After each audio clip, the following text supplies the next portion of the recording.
Court of Appeals Division 1 is now in session.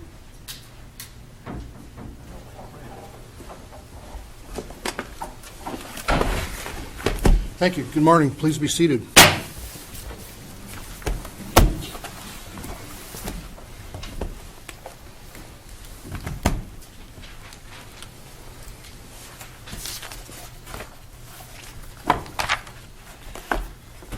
This is the time set for argument in our civil number 14-811, Robin Silver et al. Versus Pueblo. Each side will have 20 minutes in which to argue its position. The appellants may reserve a portion of that time for a rebuttal argument. Counsel, but you'll have to keep track of that time for yourself. It's my understanding that there has been an agreement on both sides as to how your argument time will be allocated, and we will honor that as you have chosen it. We have conferenced this case, and we've read the briefs, and we're familiar with the facts and issues presented. Would each of you, as you begin your argument, identify the party you represent and yourself? Counsel for appellants may proceed.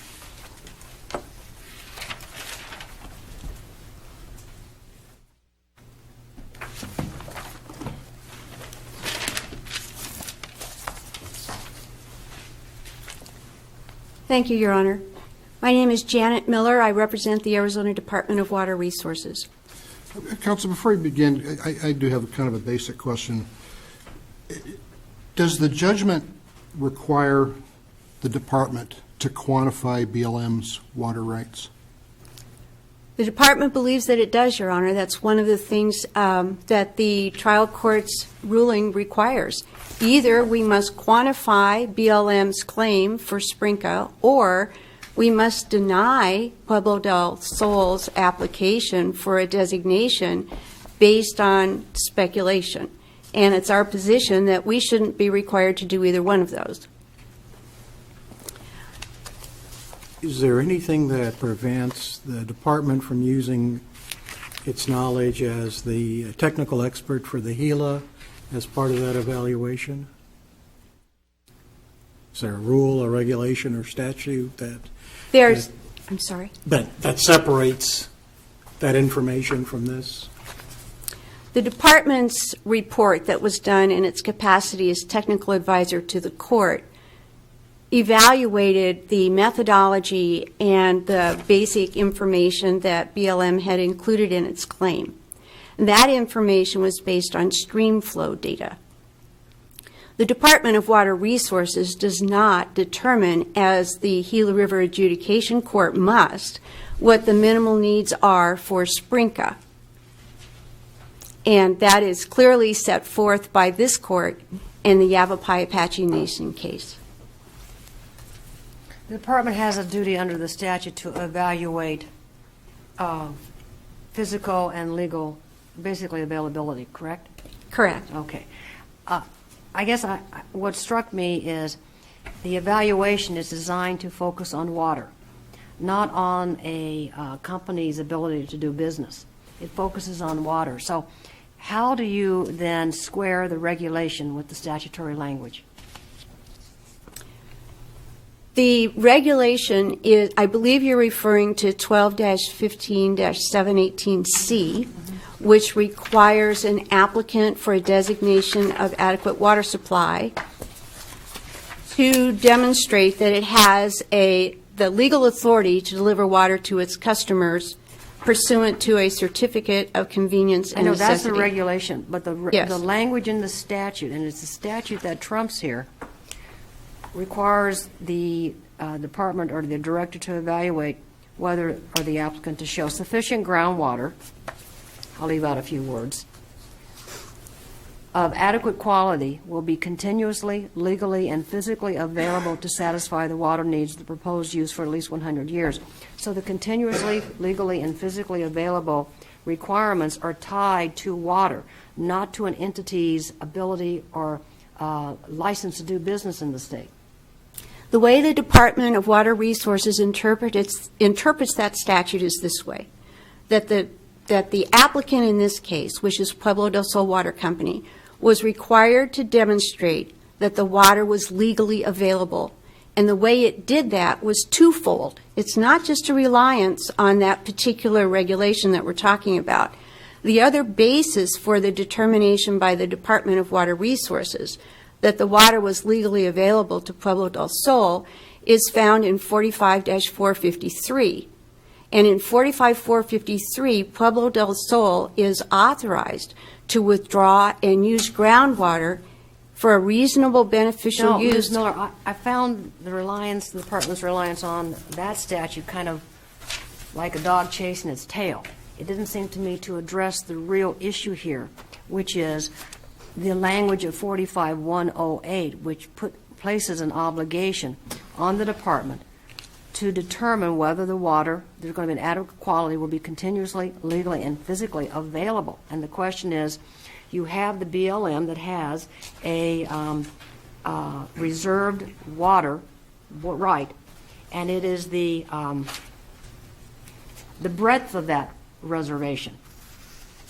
And it needs, the department, under the language of the statute, should be assessing that because it's linked back to water, not whether someone can claim the water, but whether what is the BLM's reserved, the quantity. I'm not saying you have to quantify it, but you have to evaluate the breadth of what their claim is.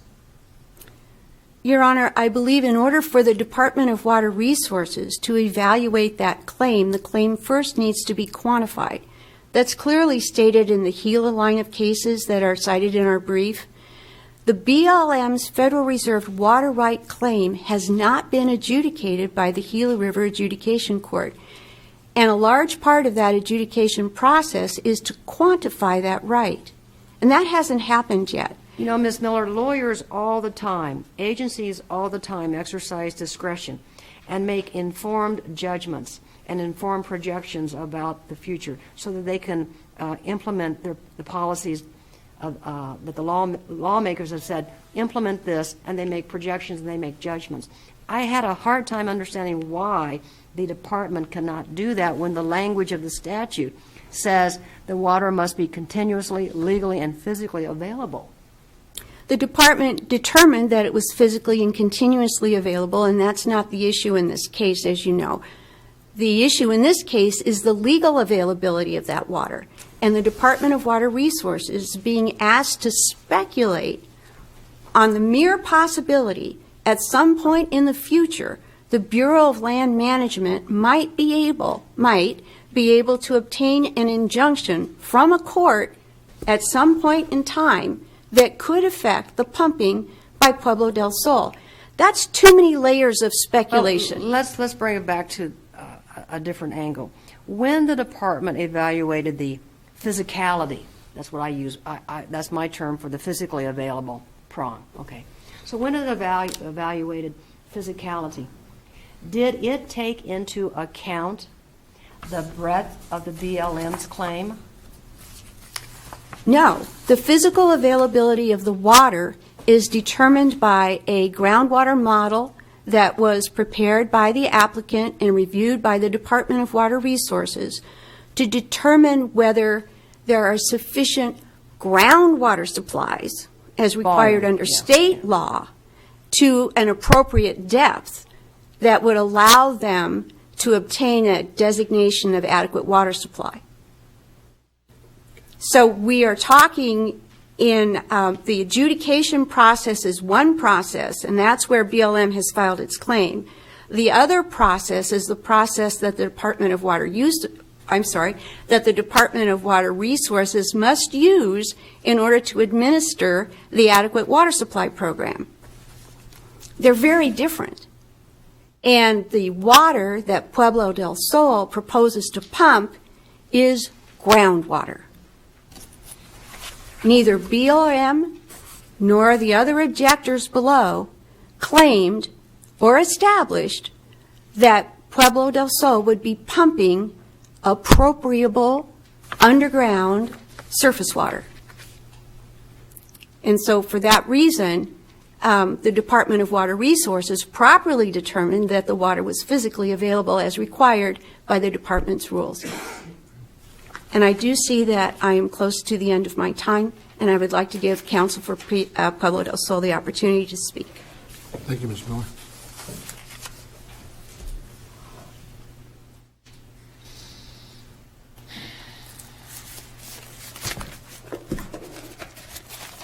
Good morning, Your Honors. William Sullivan on behalf of Pueblo del Sol Water Company. And counsel, as you begin, maybe I ask you the same question I asked Ms. Miller. The judgment, as I read it, and this is in paragraph 11, said that the department must consider the existing legal claims and or rights and determine whether and to what extent these claims and or rights may affect the availability of the water supplies requested in PDS's application. Now, it doesn't explicitly say that the department has to quantify BLM's rights, but as you heard, Ms. Miller interprets it that way. Do you also interpret it that way? Well, I believe, Your Honor, that in fact the words determine and extent of is a quantification. It is more than just consider. It didn't just say consider. It said to determine and determine them, determine whether and to what extent. You can't do that without a quantification of the right, because you can't determine what effect there is unless you know what that right is. Although he used the word may, the way that what extent the claims may affect, which was at least infers a less than mathematically precise determination. Well, I think what it recognizes that even if you have it quantified, it's not black and white as to whether it will affect, because under HELA 3, there are many steps that the United States must go through to actually affect Pueblo del Sol's right to pump. What they have to do is not only have it quantified, but they have a burden of proof to show that the minimum amount of water that they need for their reservation purposes cannot be fulfilled without enjoining Pueblo del Sol's pumping. Now, Pueblo del Sol is 5 to 6 miles away from the Sprinca, and what you have is a situation where there are many intervening wells, and you have a situation where 75% of the water that Pueblo del Sol will take out of the ground is going to be put back in recharge. That's in the findings of fact. Those are not disputed. And if there were a potential effect, then the next step would be trying to determine mitigation measures, both on the part of the United States in minimizing what they need, as well as on Pueblo del Sol on what they actually use. And again, the quantity, as the evidence indicates, was that is set forth in the adequacy report and certificate, is one that is intentionally conservative, in other words, higher, so that they aren't at the end trying to squeeze the last gallon out. There was clear evidence that it is unlikely they're going to use that much. There's unlikely that the full number of homes that are allowed, the maximum amount, will be built, and that there are many mitigation factors that will be implemented in order to try to reduce the amount of water that is actually used. What I wanted to do is talk about a specific question that Judge Portley raised, and whether the department has any concerns about dealing with quantification issues or considerations in relationship to its role as special consultant to the court. Well, in the, I believe it was the San Carlos case, I can't remember for sure, that when they were going through the changes in the statute, that they did talk about the department's role, and they made it very clear that their role was limited. And if what you do is, on the administrative side, blend that so that now they are actually quantifying it, how do they, when they're putting on the court's role of consultant, how do they separate that? They can't. They've already quantified it in an administrative hearing. What in the statute requires the department to quantify? What language in 45108 requires quantification? Doesn't it require basically evaluation? Yes, I don't think it requires it to do anything with the Sprinka's claim. I think it requires to look at Pueblo del Sol's rights. Pueblo del Sol's rights are based on two factors. One, the statutory right, which is 45-453, which is a perpetual right to withdraw groundwater. And the second right is the right to actually engage in business, which, as a private water company, it can't do without a certificate of convenience and necessity. Why did the legislature then add the 100-year requirement if it sounds like it's kind of much ado about nothing then? Well, because there are a lot of water rights that have terms on them. For example, in an active management area, you can, or even CAP water, contracts used to have a 50-year term.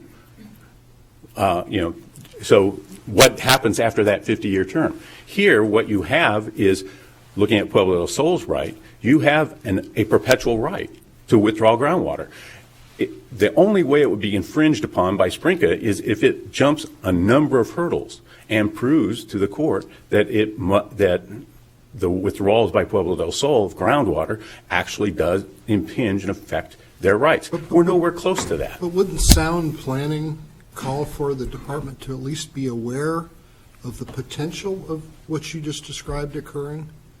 Well, again, if you look at the history of this statute, it is calling into question, it adopted the same phraseology that the Department of Water Resources used to define what adequate water supply was. Those were pre-existing terms, that phrase that you dealt with. And they had already defined it technically by very extensive rules and regulations. So when the legislature adopted that language, they knew what the regulatory scheme was to apply it. And does it require management and looking forward? Yes, but more from the point of Pueblo del Sol, as well as, the department is not the developer, and it is not the county that controls land management. It is there simply to look at whether, in 1973, whether there was fraud in the sale of land. That's what prompted the consumer protection, was actual fraud. And to avoid that fraud, the legislature said, you've got to look at this a little closer. And I want to go back to something you mentioned. You said that the language that we've been discussing in the statute, 45108, was basically pre-existing before 45108 was enacted, and it was subject to a variety of regulations that address this. Now, did the regulations then, in effect, limit the legality prong to simply determining whether the water company has the legal right to do business? as explained in the briefs at some extent, that regulation is very complex and legal. The only time the CCNN is the focus is when you're outside an active management area, you're dealing with a private water company, and you're relying solely on groundwater. Why is that? My question is, was there, when the legislature enacted 45108 that we have today, and you made the statement that it must have taken into account pre-existing regulations, although they dealt with a different regime, so to speak, did the pre-existing regulations specifically limit the legality prong to a consideration of whether there was basically a CCNN? The rules that exist today were in effect and have been in effect since 1995. They were reorganized and readopted in 2005. So the exact same requirements today for determining legal availability existed in 2007 when the legislature considered whether to adopt that language. I see we're down to 2 minutes, and we wanted to reserve some time. Thank you, Mr. Sullivan.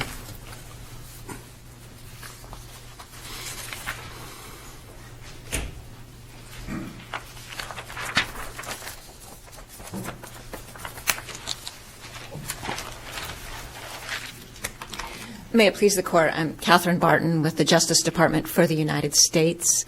I'll be splitting time with, at council table, Ms. McIntosh, who is representing the other appellees.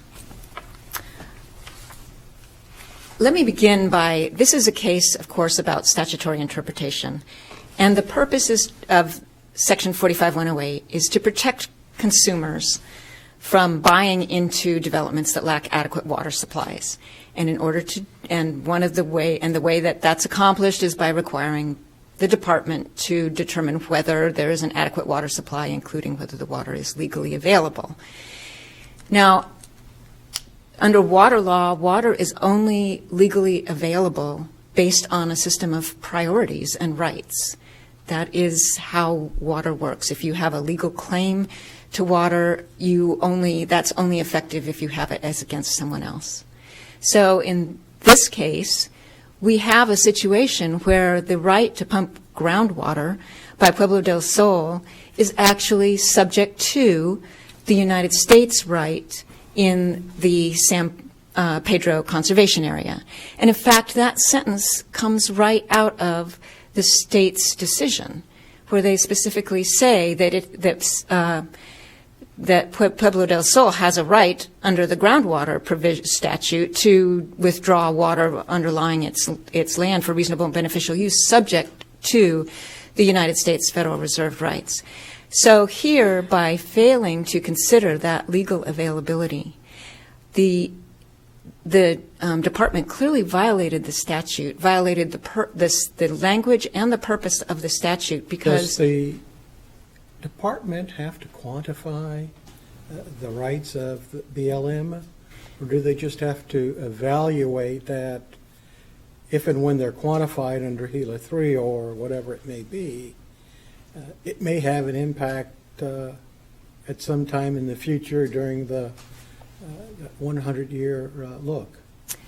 Well, as with the Justice Department, I represent a lot of agencies, and we would say that the department just has to do what agencies have to do, is exercise its discretion to implement, to just decide in its own determination in the first instance how to implement that requirement. And I think there's a variety. It has to look at the relevant factors, and it has to make a rational decision, which will be subject to an arbitrary and capricious view by a court, interpreting what the statute requires at that time. We don't even have, they just relied on the CCNN and just completely refused to look at the water right. In fact, but didn't they look at 200 other users, even though they didn't look at BLM when doing the hydrological survey? I'm sorry, I was talking about in terms of legal availability, not physical availability. But that has an impact in their decision as well, doesn't it? It is a prerequisite for them to also show physical availability. But they additionally have to show legal availability. The two are different. Obviously, just showing physical availability would render the legal availability requirement ineffective, which is not a proper way to interpret the statute. Physical availability. The legal availability may be limited whenever BLM's water rights are quantified, right? Well, but they have to determine legal availability for 100 years. If the question was just today, what's legally available, it might be that you would say, well, the BLM's rights haven't been quantified, so we can't say that. I don't know. We don't have that situation. But here, what we have is over 100 years, they are supposed to determine whether the water will be legally available. And, they have to look at what will happen over time, and over time it is very possible that our water rights will be infringed upon by Pueblo del Sol's extractions. We have presented evidence that that is a potential, and that there will be an injunction that will cause water to not be available in the development. And let me say that this is the most maybe important thing in a way to look at in terms of the statute. The statute is a consumer advisor statute, and is supposed to warn consumers whether or not there is water available. Here, the ADWR didn't just sort of abdicate responsibility. It actually designated the water supply as adequate. They have an affirmative designation of adequate water supply that presumably buyers into the development can rely on, even though everybody knows that BLM has a water right that may cause that water supply not to be available. So let me go back to quantification.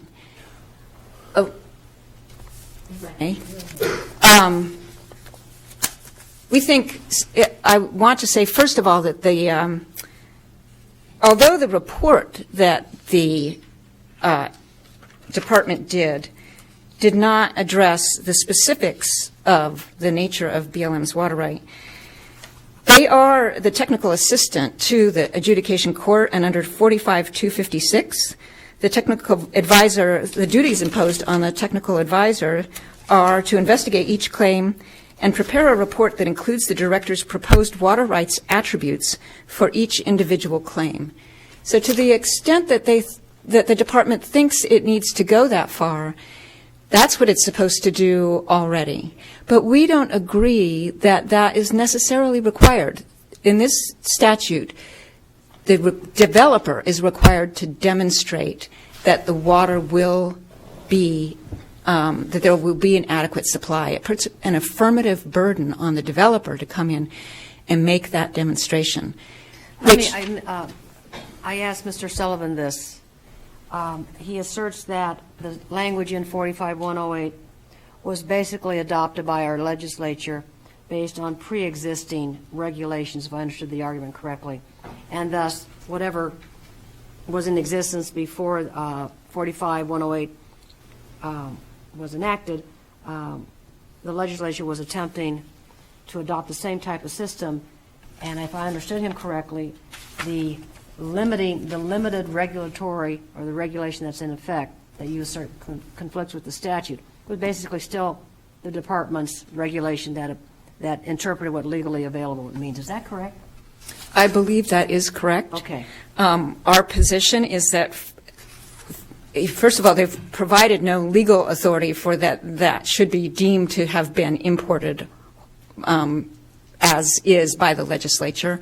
Second of all, the regulation is just plainly contrary to the requirement of the statute. Now, the issue with the legal availability requirement is that for state rights, state-based rights, the rationale that this ADWR relies on is generally appropriate.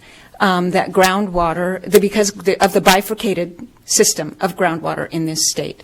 So it doesn't matter what the groundwater does to other state-based withdrawals due to other state-based rights, putting subflow issues aside. They have a right to withdraw the groundwater. But that is, as Gila 3, the Arizona Supreme Court's decision in Gila 3 makes clear, that's not the case for the United States Federal Reserve rights. We can claim actual appropriable rights in groundwater that will be determined in the adjudication, unlike state-based claimants. And we have greater rights against groundwater pumping infringing on our rights than the states do. So this is a rather narrow issue that I think the legislature can't be presumed to have had any knowledge of. And I don't know if you've looked at the legal requirements, but they're like 4 pages of very detailed, the definition of legal availability that goes on and on. So I don't think there's any basis to deem that the legislature was importing it, including that it would just, as it did, it potentially has done here, nullifies the purpose of the statute by allowing the ADWR to designate a water supply as adequate without examining whether, in fact, it can be, there are legal rights to it over time.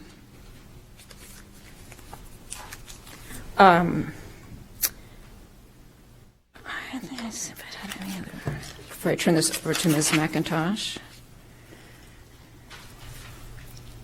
I think those are the key points of the court's interest that I wanted to make. We do ask that you affirm the Superior Court's decision. It's a very simple decision for good reason. It's a statutory interpretation case. The language is clear. And the ADWR just has to deal with the situation on remand. It's under an arbitrary capricious standard that gives it a lot of discretion to determine how to proceed. Thank you. Thank you, Ms. Barton.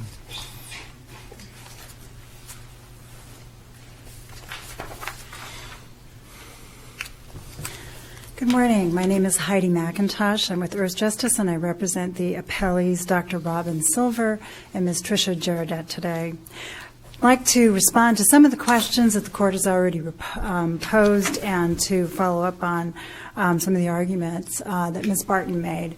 First of all, it's important to remember the framework in which this case is before the court, and that is a review of an agency decision under the arbitrary and capricious standard. And in that kind of case, the court needs to find that the agency fulfilled its statutory duty, made a decision by considering the relevant factors before the agency.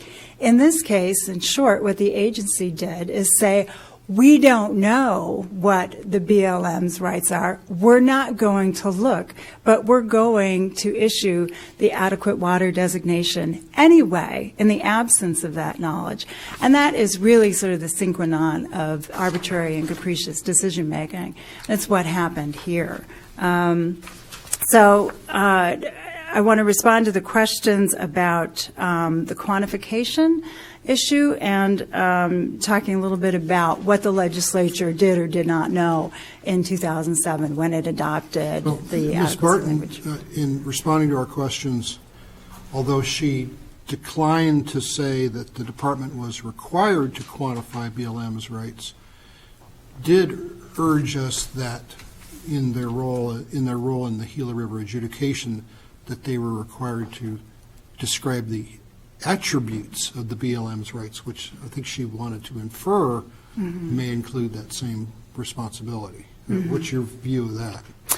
So there's a... We certainly believe that somebody's been arguing that the Water Department has to quantify BLM's interests. Right. I understand that argument has been made, but that's not accurate. ADWR has a role as an administrator under 45-108. It has to make an affirmative determination that nobody else owns this water that PBS is seeking to pump. If somebody else has a right to the water, it can't issue the adequacy determination. And this is exactly what ADWR did in 1993 in a very similar situation, again involving the San Pedro, when it decided, and the letter is at 257 and 258 of our record, it had a situation in which an applicant wanted to pump groundwater.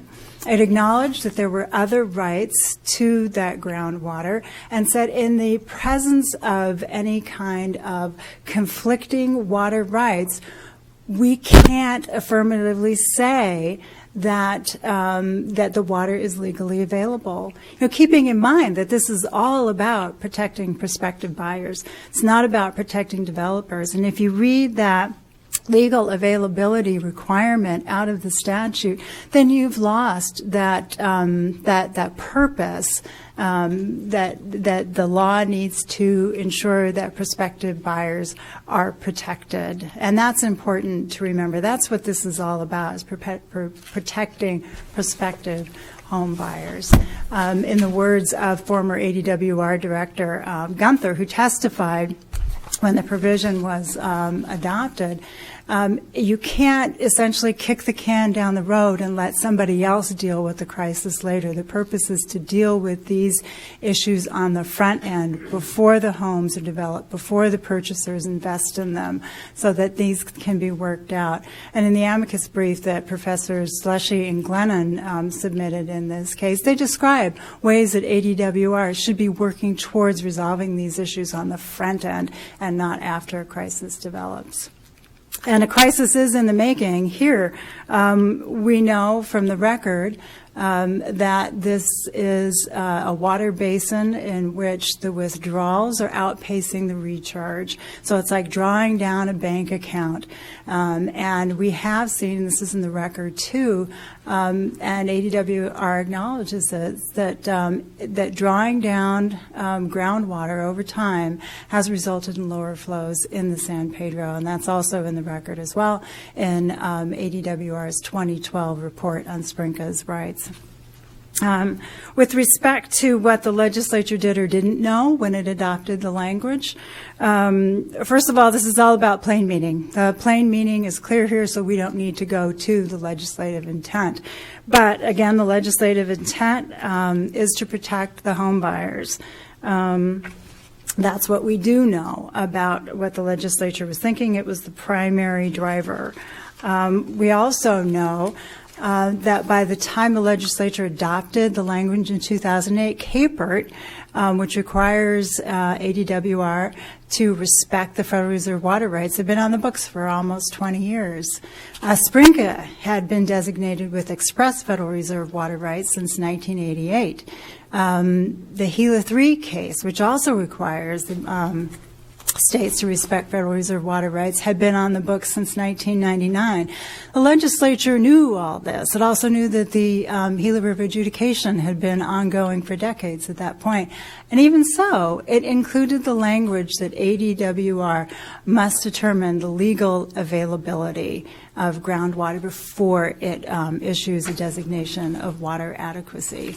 So I think that there is every reason to find that the legislature, if you want to look at the legislative intent, which again is not necessary, but there's every reason to conclude that the legislature knew what it was talking about and gave ADWR the specific task to affirmatively find that water was legally available.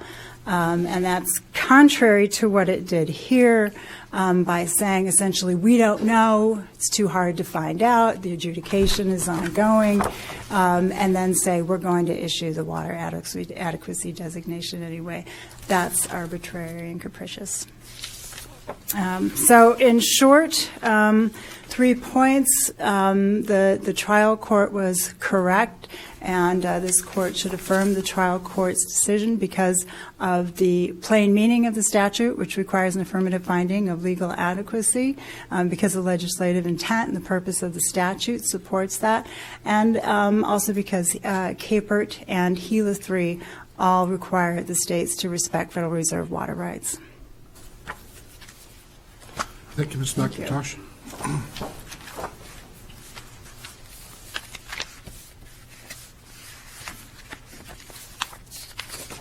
Thank you, Your Honor. There are a couple of points that I would like to address. Excuse me.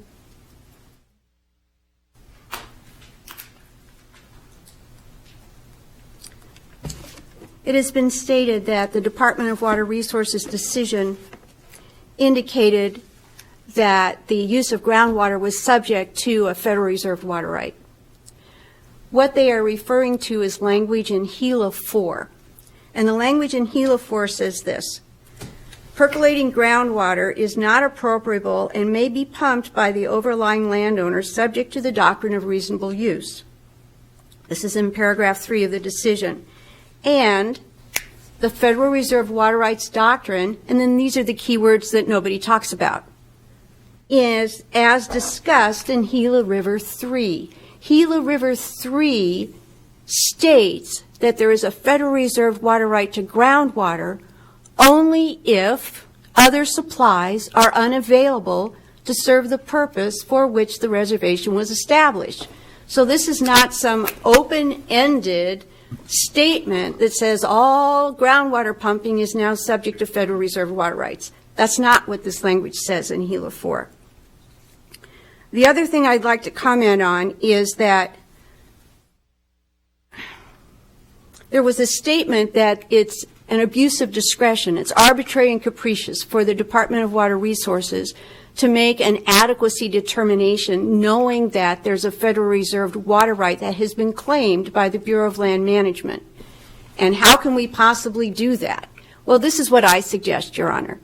If we did do, as the other side suggests, as the trial court has ordered, that would be an abuse of discretion.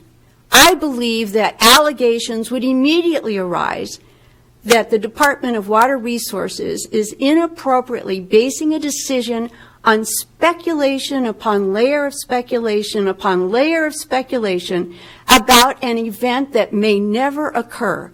And I direct if I may finish? Go ahead and Thank finish you. your statement, please. All right. My last point. I'd like to direct the court's attention to the Velasco case, in which the court declined to render an advisory opinion based on a certain rationale which applies here. The court said, "We will not render advisory opinions anticipative of troubles which do not exist," and they do not exist now, "may never exist," and we don't know if it ever will exist, "and the precise form of which, should they ever arise, we cannot predict."